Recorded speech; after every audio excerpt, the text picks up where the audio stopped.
Stop that, man. That's his dog he's talking to, by the way. Yeah, she's crying. Like, what's wrong with you? He wants to be with his mother, then go over there. Go be with Raquel. He's bugging. Anyway, so him and I. Anyway, so I put him in the movie. I was like, do the movie. And he was so good at it. Like, literally, when he did his scenes, people quit on the set because they were so scared because he's so authentic. And we were able to pull from our actual experiences of the people around us and the aggression of the people around us. Right. But still have... Because we had the intelligence not to do what everyone was doing. Like, you got a choice in the street. You can survive. But usually there's a paper bag of money that makes you do something that's against that honor code, and that's the thing that gets you jammed up. Compromise yourself. Yeah, and the things he taught me was don't ever compromise, you know? And it's not just him. He walks around with an OG. Right. And that's what Harlem dudes do. Now, let me ask you, you talk about Harlem a lot, you know, when you're just talking or from a long time. How did you meet up with Jay-Z, who was from Brooklyn? Because, like, you guys, Harlem guys are tight. You really still curious about the Jay-Z? Absolutely. You don't know the story? Curious. Nah, we want you to tell the story. Let me ask you a question. No, this is not. You're not asking questions, Dave. We're asking you. People want to know that. Can I ask you a question? Have you never asked this question from me before about Jay-Z? I have, but I was on a smaller scale. It wasn't as big as the. So let me ask you a question. Do you think everybody knows that question? I don't think everybody knows that answer. Do you know the answer? Yeah. What's the answer? No, you tell us the answer. Tell us the answer how you met. No, it's different because we're on a different scale. Is this a Harlem Queens thing? Like Harlem Queens don't get along? Let me ask you a question. Okay, let's be men, right? If somebody asks you the same questions 25 times, maybe 2,500 times, do you still want to talk about the same thing? Yes or no? No. So that's just me being human. No, I understand. So I don't care what platform we're on. I'm sick of talking about it. Let's talk about something else. It's a different platform. I know, but I want to talk about something else.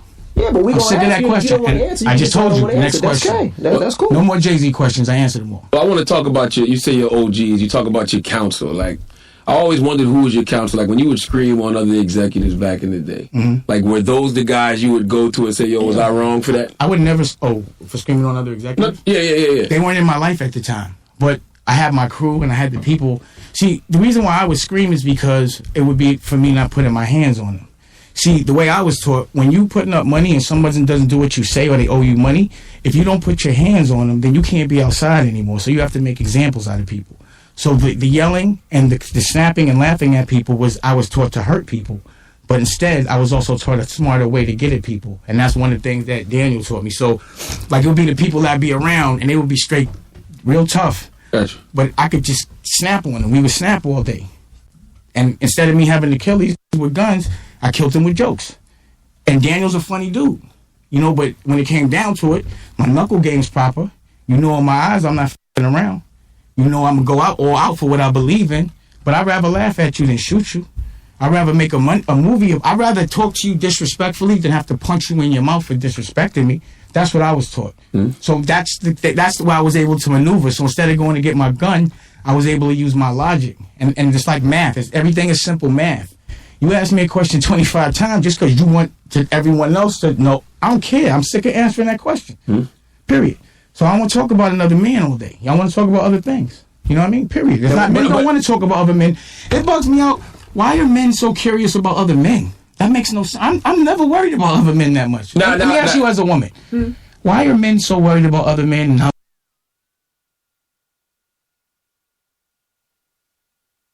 As a small business owner, you wouldn't deliver just half of what you have to offer to your customers. So why are you... men and how much money they got and all this other man stuff? Why? Well, I think part of it is social media. You know what happens? What's that got to do with it? No. We put up a picture like, so you make money Damon Dash was here, and a bunch of people will be like, ask him this, ask him this.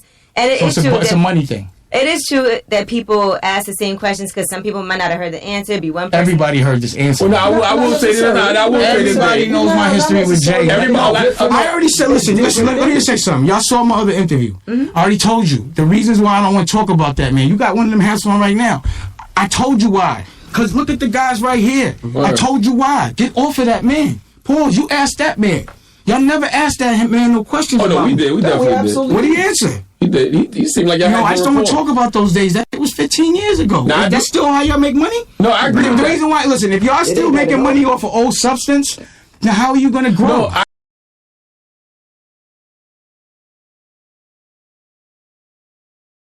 when you said you brought up the stuff about Desiree. I didn't bring up nothing. I ain't saying name. I said, look, you still bringing it up. You got the hat on. I told you I don't want to talk about it.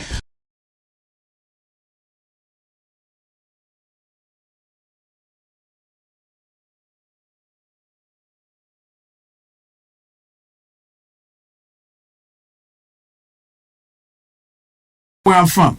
So you think I'm gonna get on the camera, keep talking about this thing? I don't know what's going on over there. You got the hat on. You asked them. You calling out names. You call them.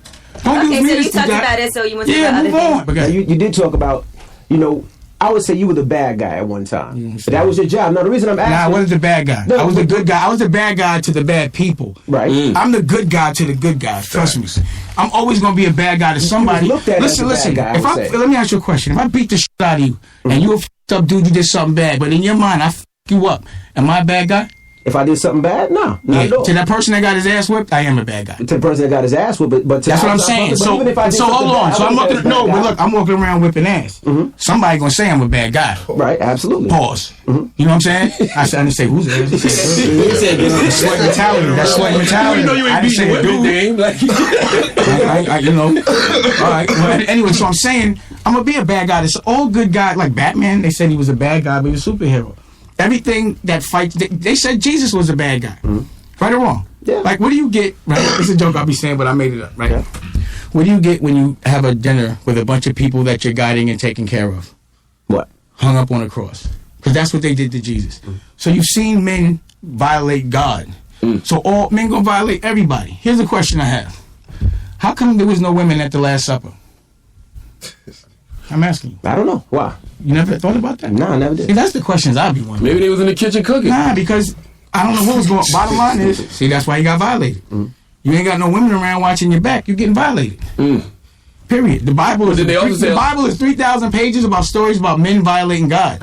So that's just me saying men are always going to violate other men. Pause. So I try to keep my circle tight and keep more women around me. I don't like dudes that much. They be worried about the wrong shit. There's also a lot of stories in the Bible where girls got men caught up, though. No matter. I'm talking about the Last Supper. If I'm Jesus and I'm giving jewels and all that, I'm having girls around. I'm telling you. And ain't going to be some... You feel like women are more trustworthy than men? 100. Because women have estrogen instead of testosterone. See, estrogen, testosterone, men should always want to be number one.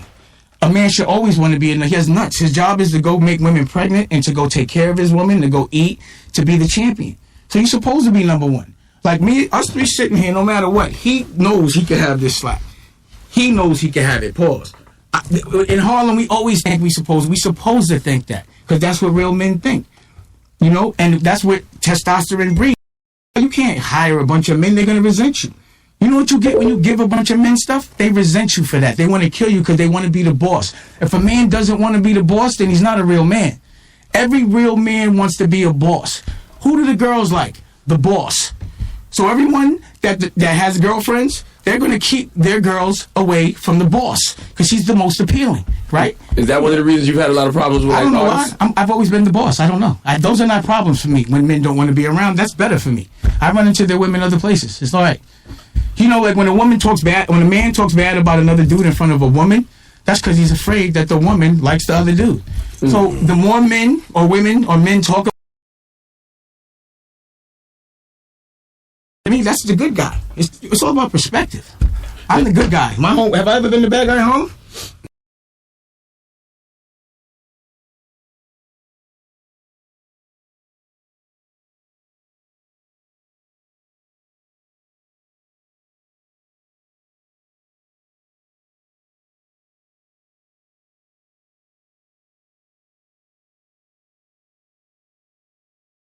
Rock, pause. I give it the platform to my friends, and I always have. While I haven't been around, a lot of people got fat, but all my friends are starving, or the people that I left out there. Everyone's starving, a couple of people are fat. We're taking it back so everybody could eat. Movies, radio, books, everything. Fashion, everything. And when we have it, no one's going to have a boss. Everyone's going to be a boss. Period. Are there times in business you feel like you haven't been honorable and fair? Never. That you can, I mean, people do make mistakes because I've never not been honorable in business. Y'all keep telling me, every time I hear me not being honorable in business is from a radio show where men talk about men. It's never been from that man telling me in my face he has an issue with it. It's not a claim. It's never been no social media. How can a man say social media with a straight face? Men don't listen to social media. No, men don't listen to social media. A real man doesn't listen to a rumor. And Twitter. That's why. Let me ask you a question. What about real calm? Real calm. Real calm. Does a real man listen to what another man says about another man? Yes or no? I mean, you listen. It's up to you to take it in. Right then. So you have no questions to ask me. I don't give a But this is the radio business. I don't give a about the radio business. You're an artist. I don't give a about nothing. Yo, he doesn't want to do that. That's not what he wants to do. What I'm saying is this. I just think usually it's over money that people. No, it don't be over no money. Because if it was over money, how much money? What's money to you? It's all relative. To me? Yeah. I mean, it's all relative, but is $100,000 money? It's money. Not to me. But you can't do. Not to me. It is money though. It's not to me. It's relative. I can't do shit with $100,000. My bills are way more than $100,000. I forget all that money talk. No, I'm asking you a question. No, I'm trying to prove a point here so you can have a clarity of what y'all should be worried about. So you're saying it's all relative based on who you are, what money is. Because $100,000. No, that's not what I asked you. I asked you, is $100,000 is not to me. It's relative. So let me ask you a question. Would you disrespect me for $100,000? Nah. It's not worth disrespecting. It's not worth going to take your friend to court. It's not worth going to a radio station and talking about business. What's worth that kind of? What's worth a real man talking about his business on the radio between another man? What's worth that? Let me ask you, from your opinion. The radio. How much money? None. I don't need the money. Exactly. It's not relevant. Exactly. So when a man comes on the radio and talks about money and they don't talk about me, I know that's not the issue. Because if it was really about money, he would have called me. He wouldn't have called you. He know I'm not listening to you. Mm-hmm. How am I listening to you ask me questions about another man's money? A real man don't answer those questions. A real man don't ask them. Let's talk about you. Do you feel like you get your props as a mogul, man? I don't care. I take my props. Word. I don't fuck about props. I can't. I do get my props. I'm not a mogul. I'm a tycoon. I sell oil. Don't disrespect me and say I do everything everybody else does. And I put up my own money. All these so-called moguls y'all talking about, you name one of them that put their own dough up. A boss, you're only the boss if you put up your own money. If you don't put up your own money, I don't care how much somebody gives you, you're nothing but a supervisor. It's not yours. So how much money can you get paid to not... there's no money in this world for someone to pay me so they could call me, so I can call them a boss. That's like calling somebody daddy. How can a man call another man, that's my boss? We don't do that. I mean, everybody at some point has to have a boss, right? No, not in Harlem. Oh, okay. Put it like this. Because you're somebody's boss. No. When I was in the street, someone wasn't your boss. They gave you an opportunity. Okay. They gave you some work. You go make it, and then you bring it back. You can go buy your own work. You do whatever you want. It's called consignment. So why this can't be all work? This corporate America, we could be using this. You don't own it. But I'm telling you. No, I'm telling you why. I'm telling you why. Question. Let me answer your question. Can you give it to your son? Can I give what to my son? Whatever you want. Shares of this company? I absolutely positively can. How? Why? Because I own shares of this company. You bought them? Yes. What I'm saying is, can your son eat? Is this yours to give the whole company to you? This company is not my son's. No, exactly. It's not mine. But wait, stop. Listen. That's not my question. If your son needs a job here, can you give it to him? No. If your son needs to get some money out the bank from here, some cash flow, can you get it? No. All right. You don't own this. But I can take the money from here to invest in myself. No, it's not yours. I'm not going to fight for something I don't own. Men don't do that. I don't fight for other niggas. I fight for me. I'm not a doula. I'm not going to build somebody else's company and then take shares so my son can... all that. But I'm not. No, listen. What I'm saying. But what about taking the money? You come to work every day. The money from Def Jam. I didn't take. Stop. Don't say. You're speaking my business and you don't know what you're talking about. I ain't take no money from Def Jam. What you talking about? I mean they cut you a check. No, they didn't cut me a check. We had a formula based on performance, and they calculated and we got paid. That's us. Stop. That's not us. That's what we do. No. We listen. Before we had Rockefeller. We put up our own money for Rockefeller, right? Okay. Then we sold half of it. We became partners. So that means no one gave us anything. We were 50-50 partners. We built something and sold it. That doesn't mean you work for somebody. See, they let you believe that. So then what happened was, based on a formula. You want to know what a formula is? It was profit times a certain number. So if you make this much profit times 7, that's how much your number is. Okay. Based on that formula, they bought the rest. That's it. That's not nobody giving me money. I never worked for them. I put up way more money than Def Jam put up. Me, Biggs, and Jay put way more money up into Def Jam. Rather into Rockefeller than Def Jam. All they did was collect our money. What you mean? Why you think Def Jam? First of all, When we were with Def Jam, they were bought by Universal. How you gonna call how you gonna think of someone that's bought by someone could be someone's boss? That's my point. You have to understand what you're doing in business because you got to do what's best for your kids. What's best for your kids is to put your money into something, distress, go through all of it,